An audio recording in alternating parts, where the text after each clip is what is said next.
飞机即将降落时，我们与塔台彻底失联了。跑道上满是疯狂撕咬的丧尸，而燃油只剩不到半小时的航程。有人疯狂要打开舱门逃生，有人却坚决反对，混乱即将失控。而作为机长的我，必须带领47名乘客，在彻底沦陷的城市中想办法活下来。可是飞机外等待我们的根本不是救援，而是比死亡更可怕的抉择。我永远记得那个下午，海门塔台的声音突然消失在3点17分。副机长的脸色变了，他重复呼叫了3次，回应我们的只有死一般的静电声。透过驾驶舱的玻璃，我看见跑道上有什么在动，不是引导车，是一群撕扯着什么的人影。高度表显示800英尺，油量表的数字让我心一沉，剩余油量2.3吨。身后客舱传来第一声尖叫时，我知道有乘客也看见了。海门塔台，这里是 HC327，请求降落许可。小周的声音在颤抖，这是他第4次呼叫，静电声，只有静电声。我叫陈远山，35岁，直飞云川到海门这条航线已经7年，7年里从没遇过塔台完全失联。切换到121.5，我接过通话器，紧急频率，所有飞机都在监听的频率，如果有人活着，一定能听到。所有单位，这里是 HC327，距离海门机场15海里，高度下降通过5000，请求任何单位回应。依然是死机。小周额头开始冒汗，进近频率、地面频率全试过了。我看了眼仪表，一切正常，除了无线电不对，还有别的不对劲。你看下面。小周指着右侧，透过薄云，海门市的轮廓逐渐清晰。下午3点半，这座200万人口的城市，路上几乎没有车在动，高度3000英尺，跑道清晰可见。25号跑道，我闭着眼睛都能降落的跑道，但引导车的位置不对，它停在滑行道中间，歪歪斜斜。那是什么？小周的声音变了调。跑道上有人？不是普通的人，他们的动作不对，姿势不对，他们在撕扯什么。高度1500英尺，客舱传来骚动，靠窗的乘客看见了。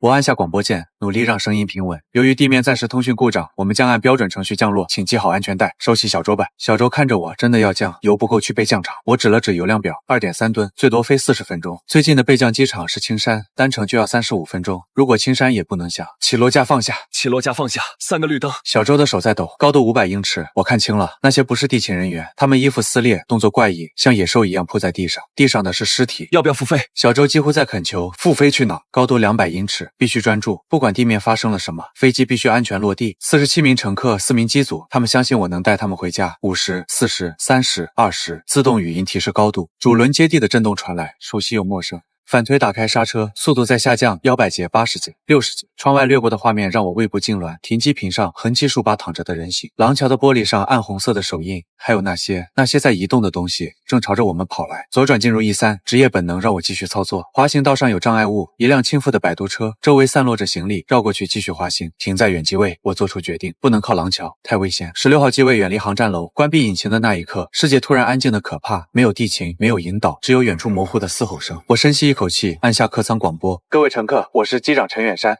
由于地面出现特殊情况，请大家暂时留在座位上，不要离开飞机。机组人员会向大家说明情况。放下话筒，我和小周对视，他的脸色苍白。那些是什么？我不知道，但我们都知道。电影里看过无数次的画面，正在窗外上演。乘务长小陈敲门进来。机长，乘客在恐慌，有人看见了外面的情况。他很年轻，28岁，但是我们机组最冷静的人。现在他的声音也在发抖。稳住他们，我说，告诉大家，飞机是安全的。要说实话吗？说我们在等待地面指示。他点点头，转身离开。小周打开应急频率接收器，试图收到任何信号。我则盯着窗外，那些东西越来越近。他们围着一架停在隔壁的波音737转圈，那架飞机的舱门开着，舷梯上有血迹。陈机长，安全员老张推门进来，50岁的东北汉子，退伍军人。情况不妙，多不妙！后舱有乘客要开门出去，疯了吗？他们说在飞机上是等死。老张压低声音，带头的是15A 的李总，做生意的，跟着他的有6、7个人。我站起身，我去说。走出驾驶舱，客舱里的气氛压抑得让人窒息。47双眼睛盯着我，恐惧、疑惑、愤怒，各种情绪混杂。各位乘客，别说那些官话。15A 的男人站起来，西装革履，一脸横肉。外面到底怎么回事？为什么不让我们下飞机？李先生，请您冷静。冷静！他指着窗外，你看看外面那些是什么东西？所有人都看向窗外，一个感染者正趴在737的机翼上，撕咬着什么，距离太远看不清，但那动作、那姿态不是人类该有的。后排有女人开始哭泣。我们要离开这里！李总的声音更大了。开飞机，马上起飞！我必须说实话了，我们没有足够的油，整个客舱死一般寂静。什么意思？一个戴眼镜的中年人问。现在剩余2.3吨燃油，只够飞行40分钟。我尽量平静地解释，最近的机场要35分钟，而且我们不知道那里的情况。那怎么办？加油！我指向窗外200米处，4号停机位有油罐车。那就去加。外面有20多个。我停顿了一下，感染者这个词一出，气氛更加凝重。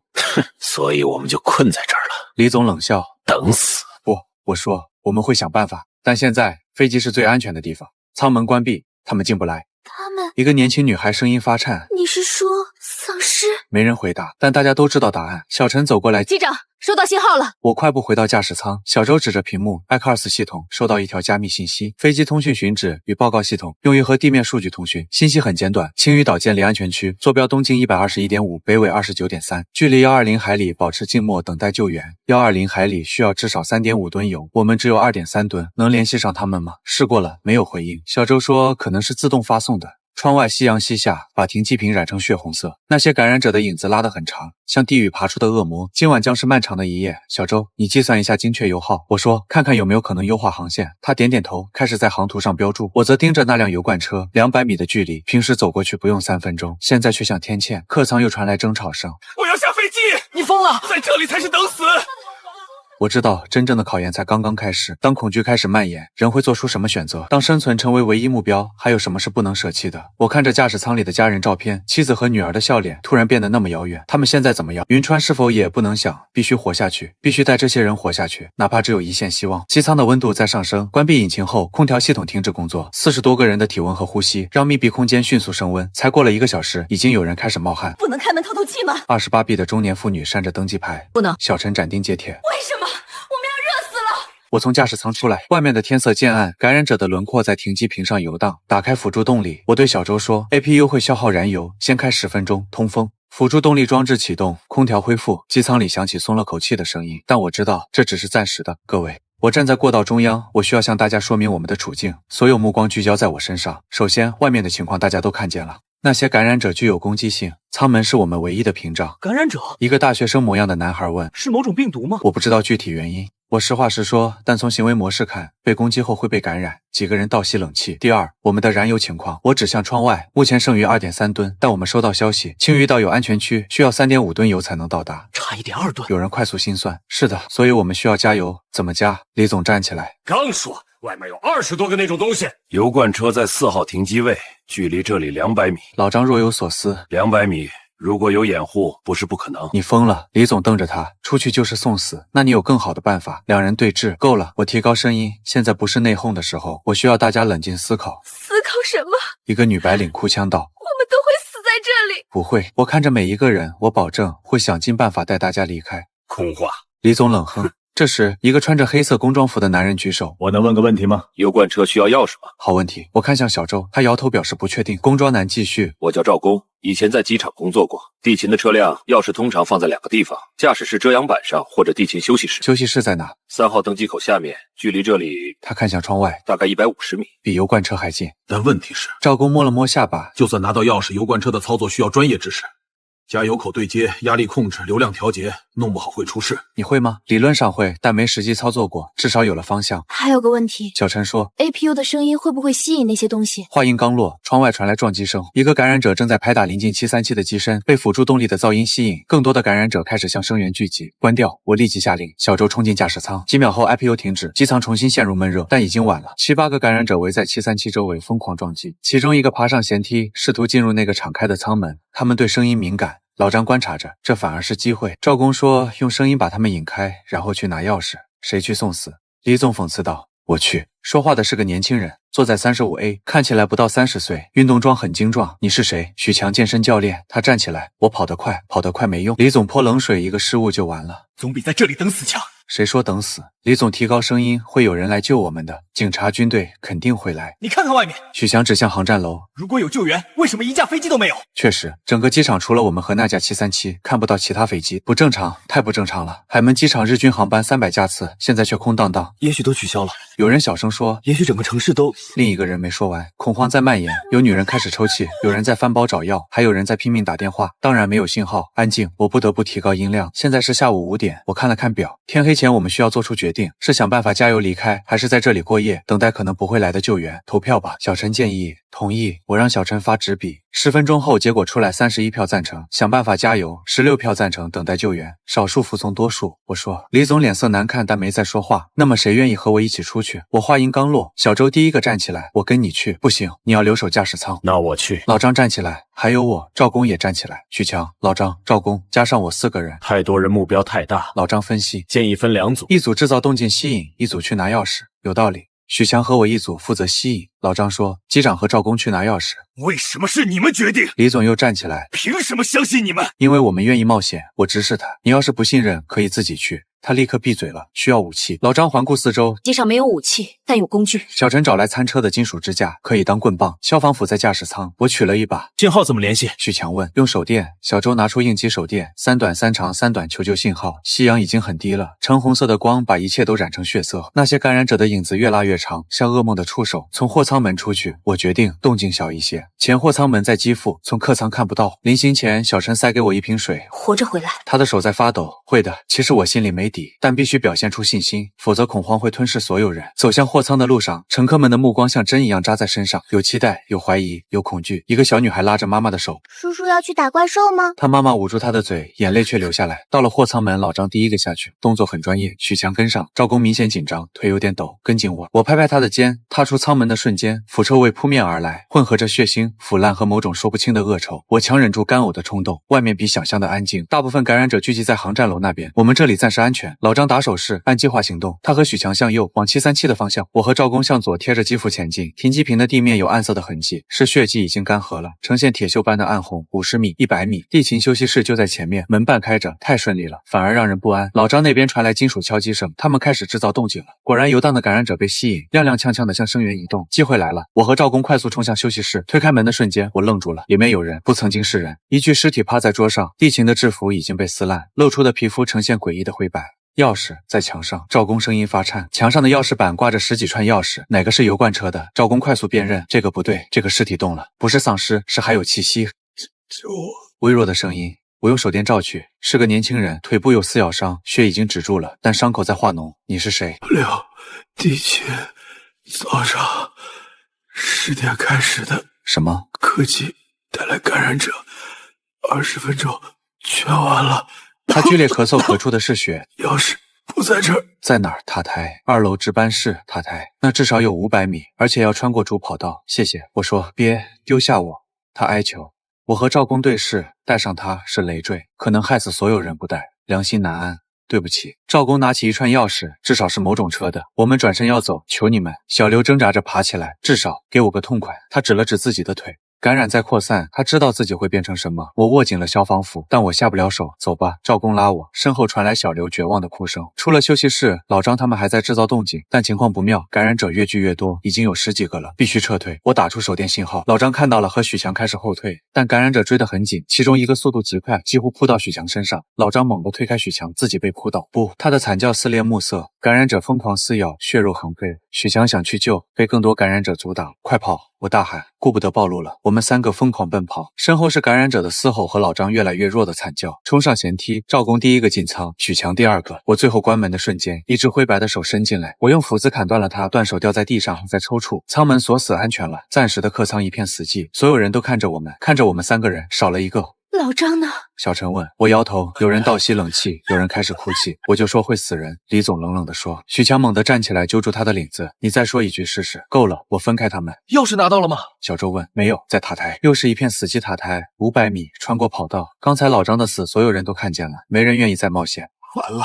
有人绝望地说。走。赵公突然开口。我想起来了。所有人看向他。塔台有备用发电机，如果恢复供电，加油系统可以远程操作，一线希望，但还是要去塔台。是的，又是沉默，天完全黑了。机舱里只有应急灯的微光，外面那些感染者还围在老张的尸体旁，撕咬声在寂静的夜里格外清晰。今晚先休息，我做出决定，明天再想办法。没人反对，大家都累了，身体上的，更是心理上的。小陈开始分发剩余的餐食和水，飞机上的补给有限，省着点，最多撑2天。2天如果2天内不能加油离开，我们都会死在这里。我回到驾驶舱，看着漆黑的跑道，某处塔台的轮廓隐约可见500米。白天都差点送命，晚上怎么可能？但没有选择，必须去机长。小周递给我一个三明治，吃点东西。我接过却食不知味。你觉得外面到底怎么了？他问。不知道，会不会全世界都不要想那么多？但我知道他是对的。如果只是海门市，不可能没有救援，可能整个国家甚至整个世界都在经历同样的灾难。那样的话，青鱼岛真的安全吗？还是只是另一个陷阱？不能想，一步一步来，先活过今晚。窗外一个感染者撞在起落架上，砰砰砰，像死神的敲门声。凌晨3点，我被争吵声惊醒。客舱后部，李总和几个人围在一起，声音压得很低，但情绪激动。不能再等了。他们根本没有计划，老张已经死了。我起身走过去，有事吗？李总转过身，眼睛布满血丝。陈机长，我们要谈谈。谈什么？离开这里的真正办法。我在听。他深吸一口气。我们认为应该趁现在离开机场，去市区找车。疯了吗？许强也醒了。外面都是那些东西，这里也不安全。李总指着窗外，他们迟早会找到办法进来。飞机是密封的，那食物和水呢？最多撑2天。确实是问题。所以你的计划是分头行动。李总看着跟随他的人，愿意跟我走的，我们一起去市区；不愿意的，留在飞机上等死。这不是等死。我纠正他，赵公说了，塔台有办法远程加油，也要有人去送死。李总冷笑，你吗？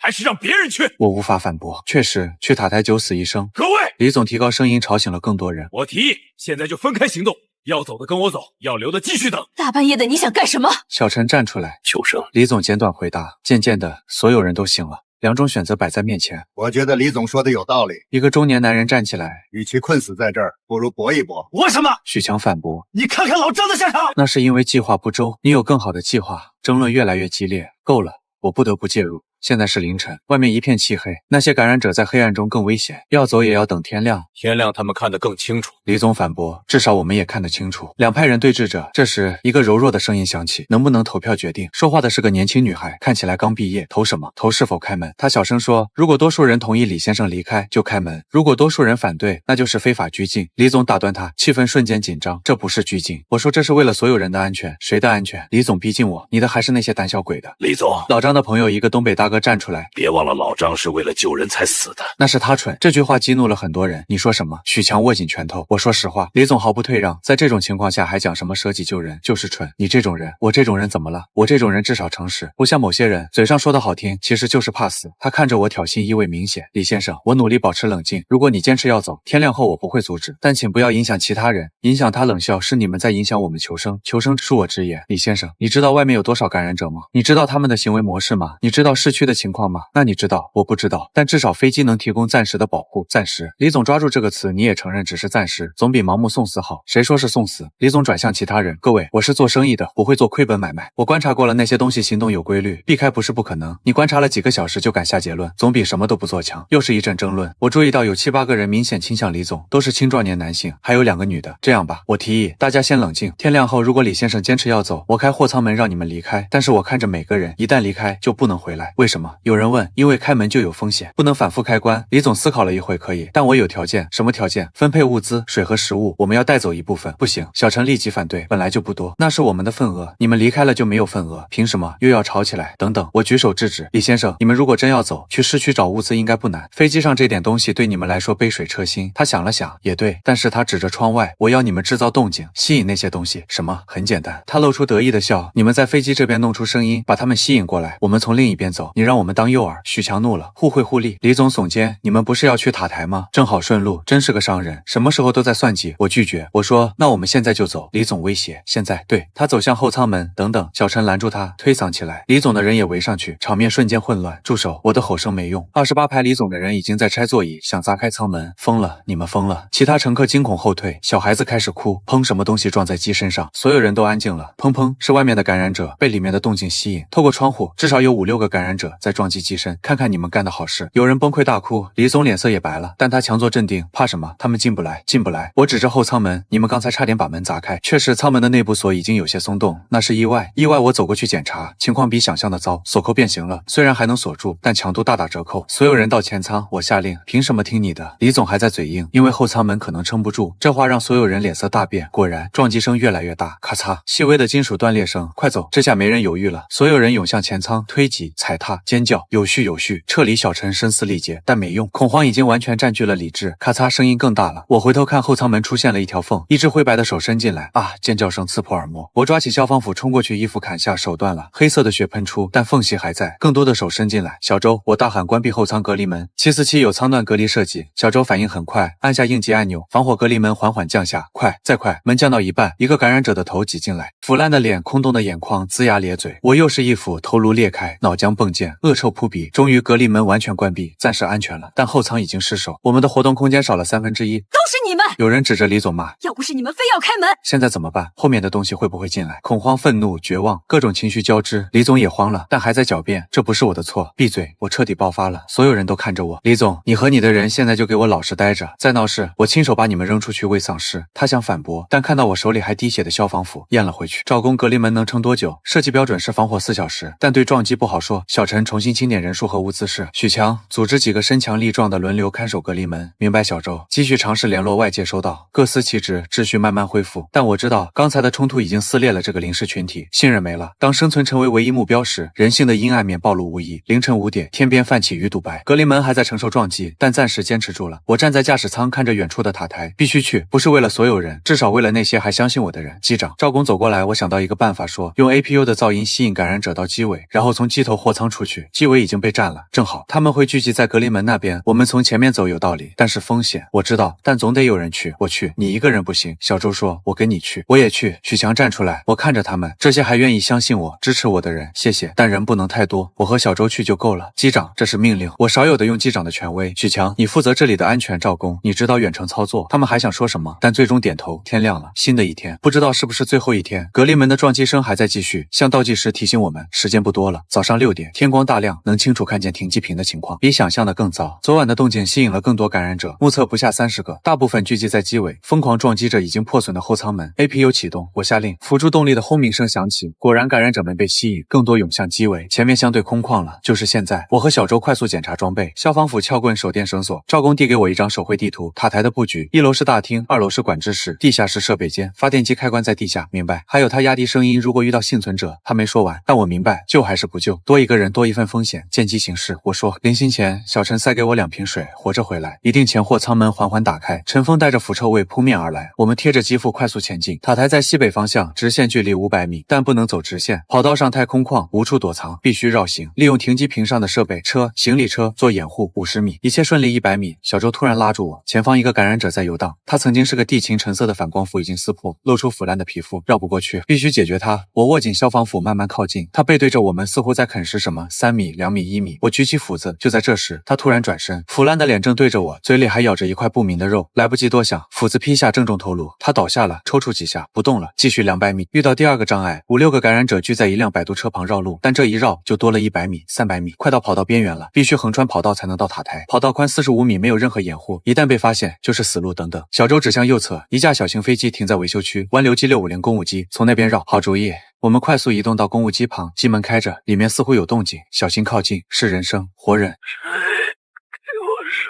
虚弱的呻吟，我和小周对视，要进去吗？可能是陷阱，但也可能真有幸存者。我进去看看，我说一起。推开舱门，里面的景象让我倒吸冷气，血迹到处都是，座椅、地毯、墙壁，到处都是干涸的血。声音从驾驶舱传来，一个飞行员瘫在座位上，他的腿不见了，从膝盖以下空空荡荡，止血带勒在大腿上，但血还是渗出来。水，我把水递给他，他贪婪地喝着，呛到了，剧烈咳嗽。谢谢。他的声音像破风箱，发生了什么？昨天早上他断断续续地说，老板要离开，硬闯，他们冲上来，其他人呢？都死了，或者变成他指指外面，你的腿，自己锯的，被咬了。他惨笑没用，还是会变。确实，他的皮肤已经开始泛灰。求你，他抓住我的手，给我个痛快。又是这个请求，我不想变成那种东西。泪水从他浑浊的眼中流出，我握紧了斧子。谢谢。他闭上眼睛，我举起斧子，手在抖。这不是杀戮，是解脱。斧子落下，干脆利落。他的表情变得平静。走吧，小周拍拍我的肩，离开公务机，继续前进。400米就要穿越跑道了。我们趴在跑道边缘观察，左右都看不到感染者跑，全力冲刺。45米的跑道，感觉像450米，心跳如鼓，呼吸急促。终于到了对面，塔台就在眼前，8层楼高的建筑，玻璃幕墙反射着朝阳，大门紧锁。意料之中，从侧门赵工说过有个员工通道，找到了。门虚掩着，推开的瞬间，一股恶臭扑来。大厅里横七竖八躺着尸体，有穿制服的，有便装的，看起来死了有段时间了。小心，小周提醒，确实要小心，这些尸体随时可能活过来。我们贴着墙边走，楼梯在大厅深处，路过值班室，里面的场景更惨烈，似乎发生过激烈的打斗，桌椅翻倒，电脑屏幕碎裂，墙上有喷溅的血迹。别看了，小周拉我上到2楼，管制大厅的门开着，里面出奇的整洁，除了几张倾倒的椅子，一切都保持着工作状态。雷达还在转，屏幕还亮着，但没有任何飞机的信号。备用电源还在工作。小周检查设备钥匙在哪？应该在。他翻找着，找到了一串钥匙，标签写着地勤车辆。太好了，发电机呢？地下室。我们返回1楼，找到通往地下的楼梯，漆黑一片，手电筒的光束在黑暗中显得微弱，每一步都像踏入深渊。地下室很大，各种管道和设备。发电机房在最里面，门开着。不祥的预感。手电一照，一个感染者正蹲在角落，他在啃食什么。听到动静，他缓缓转过头，是个管制员，胸牌还挂着。他站起来摇摇晃晃，然后突然加速冲来。小周反应快，撬棍直接捅过去，正中胸口，但没用。他继续冲，我一斧劈在他头上，倒下了。发电机在哪？巨大的柴油发电机组，控制面板就在旁边。启动程序还记得吗？记得。小周开始操作，检查油位，开启油泵预热，轰，发电机启动了，整个机场的灯瞬间亮起，成功了。但高兴不过3秒，楼上传来嘈杂声、脚步声、撞击声、嘶吼声，灯光惊动了所有的感染者。快走！我们冲出发电机房，楼梯口3个感染者堵在那里，没有退路。这边小周发现了另一个出口，紧急通道。推开门是个斜坡，直通地面，但出口就在主跑道旁，完全暴露。身后的嘶吼越来越近，跑冲出地面，阳光刺眼。跑道上至少20个感染者正朝我们冲来，往飞机跑。500米的距离，从未感觉这么远。小周跑在前面，突然他摔倒了，一个感染者从侧面扑来，咬在他手臂上。啊！他惨叫着，用撬棍猛砸。我冲过去，一斧解决了那个感染者。你没事吧？没事。他捂着手臂，血渗出指缝。我们都知道这意味着什么，但现在不是想这个的时候。继续跑，感染者越来越近，100米、50米，飞机就在眼前。开门，开门！我大喊，货舱门打开了。许强和赵工在那里接应。小周先上去，我端后一个感染者扑来，斧子横扫，又一个踹飞，终于爬上舷梯。门关上的瞬间，无数只手拍在门上，安全了，暂时的。小周、小陈看到他的伤口，我没事。他摇头，但脸色苍白。所有人都看着他的手臂，都知道那意味着什么。我小周想说什么，先包扎，我打断他。小陈拿来医疗箱，消毒、止血、包扎。但我们都知道，这只是拖延时间。发电机启动了吗？赵工问。启动了，太好了。我来操作远程加油，屏幕上加油系统已经上线，油罐车在4号位连接中，进度条缓慢移动，需要多久？至少30分钟。30分钟，小周能撑那么久吗？我看向他，他靠在座位上，额头开始冒汗。我想跟我女儿说句话，你会没事的，别骗我了。他苦笑，我是飞行员，知道自己的状况。确实，他的手臂已经开始变色，灰白色的纹路像蛛网一样扩散。还有多久？我问。按这个速度2小时。他很平静，2小时，加油需要30分钟，时间够。但然后呢？让他留在飞机上，还是机长？他看着我，到时候让我下去。小周，这是我的选择。他很坚定，我不想变成那种东西，更不想伤害你们。机舱里一片沉默，有人在抽泣，就连李总都没说话。加油开始了，赵工的声音打破沉默，油量表开始上升，2.4吨、2.5吨，很慢，但在增加，希望在增长。但小周的时间在减少，加油进行到第15分钟。小周的情况急剧恶化，灰白色已经蔓延到肩膀，他开始发烧，说胡话。女儿，对不起，爸爸不能回家了。小陈在照顾他，不停用湿毛巾擦汗，其他人都躲得远远的，恐惧在蔓延。他会不会突然变？有人小声问。应该不会那么快，赵工说，但语气不确定。油量表2.8吨，还需要0.7吨，至少还要15分钟。他撑不住了，小陈急切地说。小周的呼吸变得急促，眼睛开始充血。所有人后退，我下令，大家慌忙后撤。小周挣扎着站起来，我要出去，再等等。我扶住他，不行，控制不住了。他的声音变了，嘶哑低沉。突然他猛地推开我，力气大得惊人。走开，这已经不是他的声音了。他的眼睛完全变成灰白色，转变开始了。快！老张的朋友冲过来和我一起制住他。小周疯狂挣扎，力气越来越大，开门把他弄出去。李总大喊不行，我吼回去，外面全是感染者，那怎么办？他要变了。确实，小周的皮肤已经完全灰白，指甲变长变黑，他不再是小周了。货舱赵工喊道，把他关进货舱，好主意。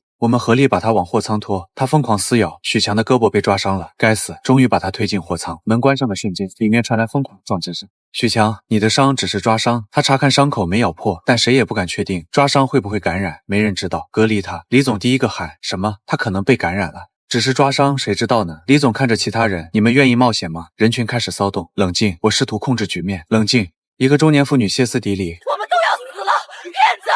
你说过会保护我们，结果呢？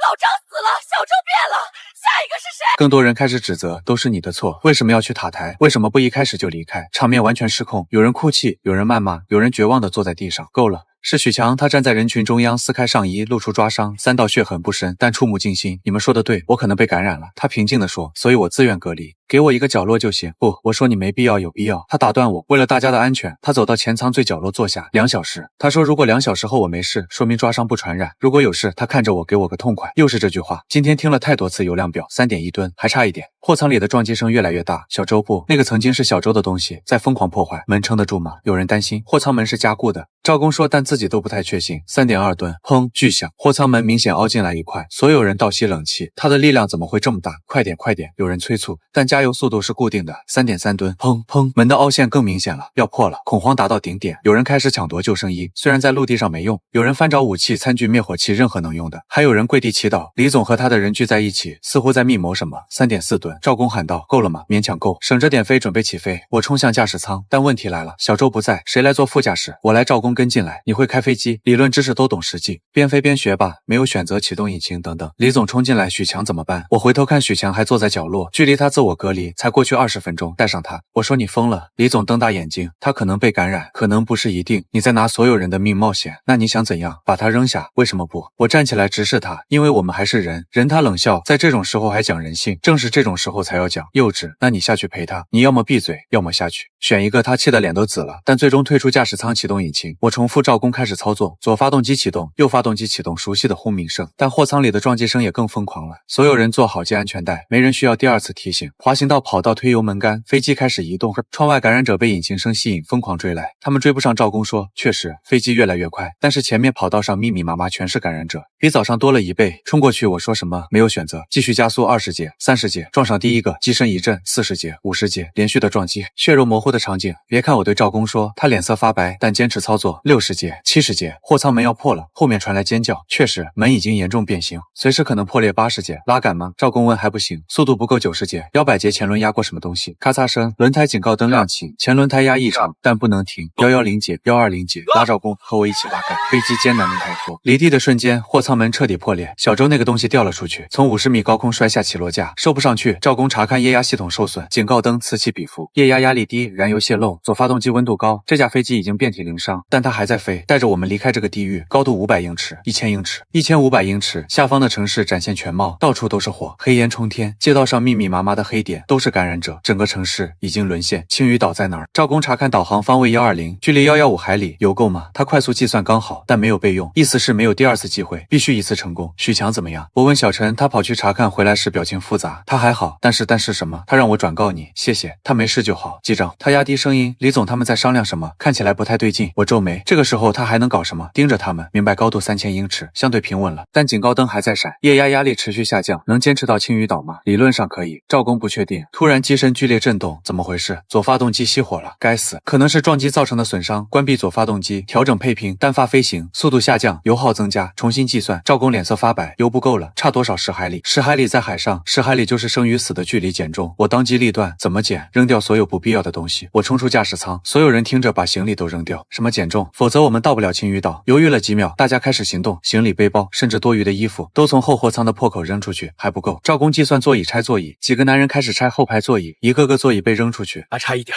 把餐车也扔了。餐车很重，扔出去后，赵工终于点头。哦，够了，刚好够。青屿岛越来越近，一个小岛在蔚蓝的海面上，看起来那么平静。那里真的安全吗？有人问，没人回答，因为没人知道，也许是另一个陷阱，但至少是希望。高度下降太快，赵工声音发抖，单发动机无法维持高度，我们在缓慢但稳定的下坠。还有多远？60海里。按这个下降率，我们会在离岛20海里的地方坠海，必须重启左发动机，可是它故障了。试试重启程序，引擎转动，咳嗽几声又停了。再试，还是不行。让我看看许强的声音。你没事？他站在驾驶舱门口，脸色苍白，但眼神清明。暂时没事。他看了看手臂，抓伤已经结痂。2小时过去了，我还是我，太好了。引擎的问题可能是燃油管路，赵工说撞击造成的，能修吗？在飞行中不可能，高度2000英尺还在下降等等。许强突然说，如果不是管路而是燃油品质呢？什么意思？刚才加的油可能有杂质，有道理。机场已经瘫痪多日，油罐车的油品质量无法保证，切换备用油箱试试。747有多个油箱，切换到2号箱重启，引擎咳嗽抖动，点火了。左发动机恢复工作，虽然声音不太正常，但它在工作，太好了。高度稳定在1800英尺。还有个问题，赵工指着仪表，起落架放不下来。液压系统彻底失效了，手动放手动泵在哪儿？我们找到应急手动泵。许强自告奋勇，我来需要压700下才能放下起落架，这是个体力活。他开始压1下、2下、3下。我看到岛了！有人喊透过前窗，青屿岛出现在地平线上，一个绿色的小点联系塔台。我拿起通话器。青屿塔台，这里是 HC327， 请求降落许可静默。青屿塔台收到，请回答。还是静默？难道这里也 HC327？ 这里是青屿塔台，声音。活人的声音，机舱里爆发出欢呼。收到你们的信号，跑道已清理，风向090，风速5节。收到，准备进 HC327， 单发工作，液压失效，起落架故障，请准备应急设备。了解，消防车已就位，他们有消防车，有组织，有准备。这里真的是安全区。400下高度太高，赵工说。确实，我们的下滑角度不对，盘旋一圈，但这需要消耗燃油，油量表已经见底了，没有选择左转弯。飞机在发抖，受损的机体在抗议。500下油量警告，红灯闪烁，还有多少？不到100公斤，1分钟的量600下完成盘旋，对准跑到700下，咔嚓起落架放下了，但只有2个绿灯，右主轮没锁定，该死没时间了，直接降，单轮着陆，没有选择，高度200英尺，100英尺，50英尺，所有人防冲击姿势30英尺，20英尺，10英尺左主轮接地，机身剧烈倾斜，右机翼擦地，火花四溅，刹车反推，但只有右发动机有反推，飞机像陀螺一样打转，所有人都在尖叫，轮胎爆裂的声音，金属摩擦的声音，终于停下了，一片寂静，然后是欢呼、哭泣、祈祷，我们活下来了，所有人有序撤离，紧急滑梯展开，一个个人滑下去，地面上防护服的人们在接应，欢迎来到青屿岛。一个声音从防护服里传出：“你们安全了，安全了。”真的吗？我最后一个离开飞机，回头看着这架遍体鳞伤的747，机身上的撞击凹陷血迹，破损的货舱门，磨损的机翼，爆裂的轮胎，他带我们逃出了地狱。谢谢，我轻声说。我们被带到一个临时搭建的隔离区，标准程序。工作人员解释观察24小时，确认没有感染。帐篷里有床、有水、有食物，简陋但对我们来说是天堂。这里有多少幸存者？我问岛上原住民3000，撤离来的有2000多。负责人是个中年女性，姓林。其他地方呢？她沉默了一会儿，不乐观。我们失去了大部分城市的联系，意料之中，但还是星辰。你们是怎么守住的？运气。他说岛的位置偏僻，感染者上不来。我们第一时间封锁了所有进出通道。物资呢？能坚持3个月。希望到时候他没说完，希望到时候有救援，或者希望到时候感染者都死了。晚上李总找到我，陈机长有事，我想道歉意外。之前在飞机上我太冲动了，他低着头，差点害死大家。过去了，谢谢你。他伸出手，谢谢你带我们出来。我握手，也许灾难能改变人。第二天观察期结束，我们被安排到岛上的临时居住区，一个废弃的度假村，现在成了难民营，条件简陋，但有屋顶，有床，比飞机上强多了。分配房间时，许强找到我，机长，我想跟你商量件事说，我想加入岛上的防卫队，你的伤已经好了。他露出手臂，只剩淡淡的疤痕，证明了抓伤不传染，那就去吧。他犹豫了一下，小陈也想去。小陈，他说不想再躲在别人身后了。我理解，经历过这些，每个人都在改变，让他去吧。岛上的生活很规律，早上6点起床，分配工作，种菜的种菜，捕鱼的捕鱼，修理的修理，每个人都有事做，劳动换取食物公平。赵工成了技术组的骨干，岛上的发电机、净水器都需要维护。李总也改变很大，他组织了物资分配小组，意外的公正，甚至主动把自己的配额让给老人孩子。灾难让我明白了什么是重要的。1周后，林找到我，陈机长，有个事想请你帮忙。什么事？我们截获了一个求救信号，他打开无线电，断断续续的声音。这里是云川，幸存者请求云川，我的家乡在哪？市中心的广播大厦至少有200人，200人。但是他面色凝重，云川的情况很糟，整个市区都是感染者，有多糟？保守估计超过10万，10万感染者，我们没有能力救援。他直说，那为什么告诉我？因为他犹豫，信号里提到了你的名字。什么？他播放录音。陈远山机长，如果你收到你的家人，我的妻子和女儿，他们还活着，我要去。不行，林断然拒绝，太危险，那是我的家人，我理解，但是没有，但是你一个人去就是送死，那我也要去僵持，我跟你去，是许强，还有我小陈，算我一个照工。陆续的更多人站出来，甚至包括李总，你们疯了。林不敢相信，不是疯，李总说是报恩，机长救了我们，现在轮到我们了。我看着这些人，几天前还在互相指责的人，现在愿意陪我去冒险，谢谢，但我不能，别废话了。许强打断我什么时候出发。林看着我们叹了口气，我给你们1架直升机，只有1架，岛上唯一的直升机 M-171，能坐20人，燃油只够往返一次机会，什么时候？明天早上，趁感染者活动力最低的时候。当晚，我研究地图，广播大厦在市中心，周围都是高楼，直升机可以在楼顶降落，但楼顶到大厦内部中间有多少感染者不知道。计划是这样，我对志愿者们说，最终有15人愿意去，直升机在楼顶盘旋，先派侦察组下去，确认安全后再接人，如果不安全，立即撤离。没人有异议，都知道风险。凌晨4点起飞，天还是黑的，直升机的轰鸣声在寂静的海面上格外响亮，飞行时间45分钟。随着接近大陆，景象越来越可怕，城市在燃烧，到处是火光，那是什么？有人指着地面，黑压压的一片，在缓慢移动，是感染者群，上万只像蚁群一样。别看了，我说，但谁都移不开眼睛，这就是世界末日的样子。云川市区出现了，曾经繁华的都市，现在是废墟。广播大厦还在30层的建筑，顶部的信号灯还在闪烁，有人活着准备降落楼顶，空的，太顺利了，反而不安侦察组下去。许强带队3个人，他们消失在楼梯间，等待5分钟，10分钟对讲机响了，安全幸存者在25楼，多少人？237人，比预想的多。能上来吗？楼梯被堵住了，需要清理，多久？20分钟。直升机悬停在空中，燃油在消耗15分钟后，第一批幸存者出现，老人、孩子、妇女。然后我看见了我的妻子，我的女儿，他们瘦了，憔悴了，但活着。爸爸，女儿扑进我怀里，妻子在哭，我也在哭。快上飞机！一批批人上来，50人、100人、150人，超重了。驾驶员警告：再等等，200人，不能再多了，真的会坠毁。但还有30多人，你们先走。许强说：我们留下。不行，没有选择，他推我上飞机，下次再来接我们。许强，快走！感染者上来了。楼梯间传来嘶吼声，他们发现了起飞，快！直升机开始上升。我看着楼顶许强他们在组织防御，用门板、桌椅，任何能用的东西堵住楼梯口。感染者冲出来了，许强抡起铁棍，小陈在他身边，还有其他人，他们在战斗。为给我们争取时间，直升机越飞越高，楼顶的人影越来越小。最后一眼，许强还站着。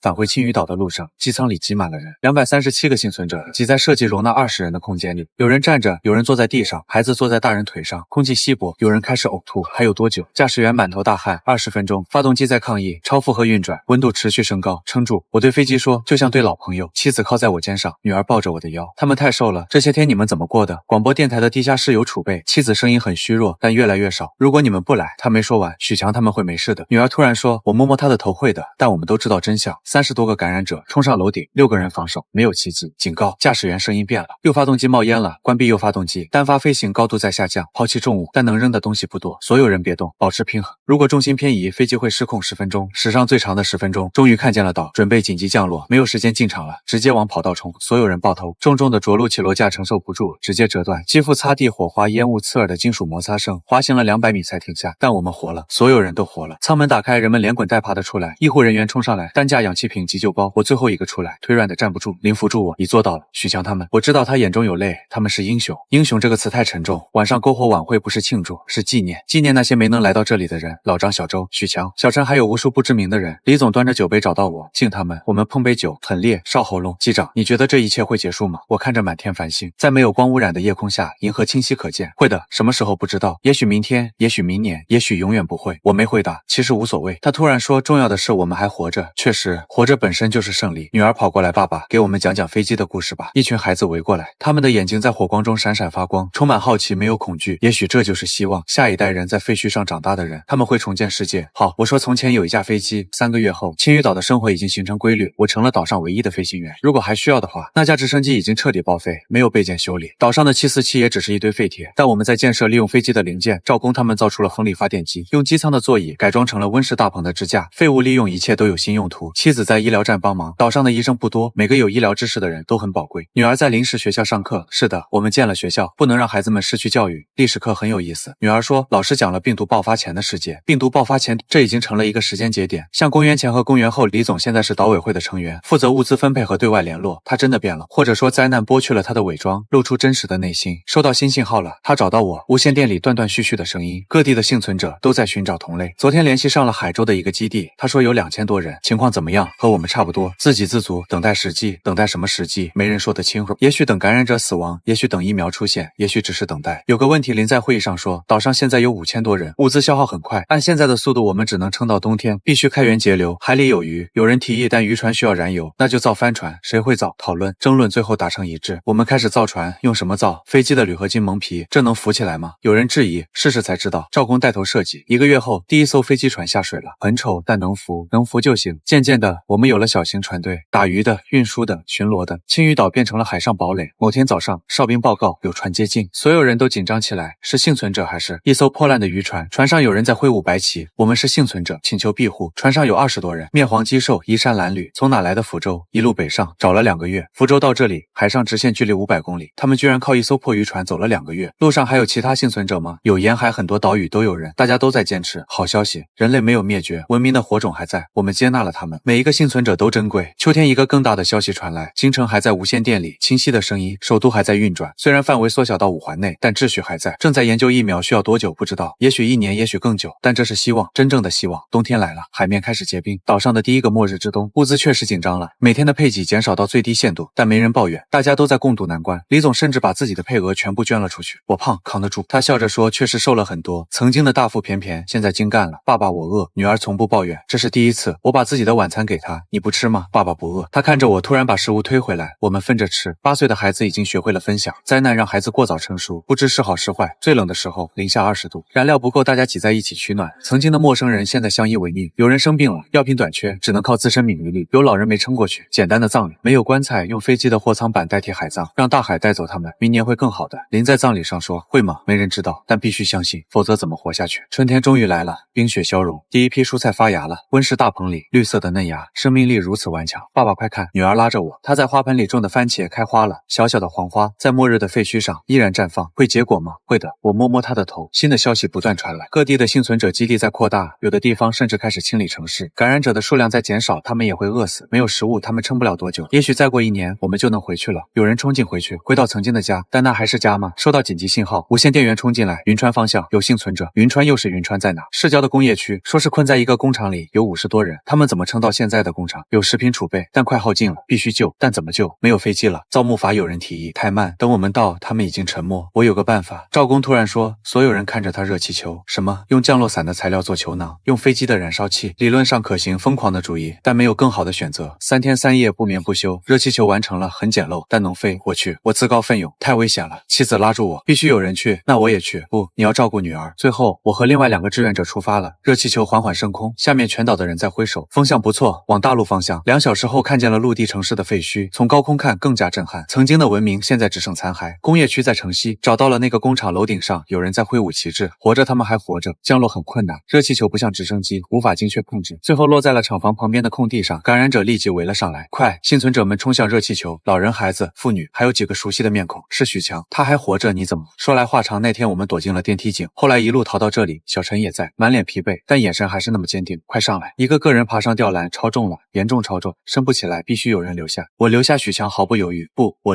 留下，你们先走。机长，这是命令。我跳下吊篮，立即热气球开始上升，我们会回来接你。许强大喊，我挥手，看着热气球越飞越高，越飞越远。感染者围了上来，我拿起铁棍，如果这是终点，至少要站着死。第一个感染者扑来，我侧身一棍打在他头上，第2个、第3个太多了，包围圈在缩小。就在这时，枪声连续的枪声，感染者一个个倒下，一队穿着迷彩服的人冲了过来。军队，是军队，你没事吧？带队的军官问。没事，你们是华东军区搜救队，我们在清理这片区域，军队还在，国家还在，其他地方怎么样？慢慢恢复，感染者数量已经大幅下降，预计年底前主要城市都能清理完毕，年底还有半年。青屿岛的情况怎么样？我详细汇报，做得不错。军官说保持联络，我们会定期送物资过去。真的要结束了吗？他看着远方硝烟散去的城市，露出破碎的轮廓。结束？不，这只是开始，重建需要几代人的努力。但是他转向我，最困难的时期已经过去了。我被军队的船送回青屿岛，一路上看见了更多希望，清理后的港口，重新启用的码头，甚至有地方开始修复电网，文明在废墟上重生。回到岛上，女儿扑进我怀里，爸爸，你回来了，回来了。妻子在哭，喜悦的泪水。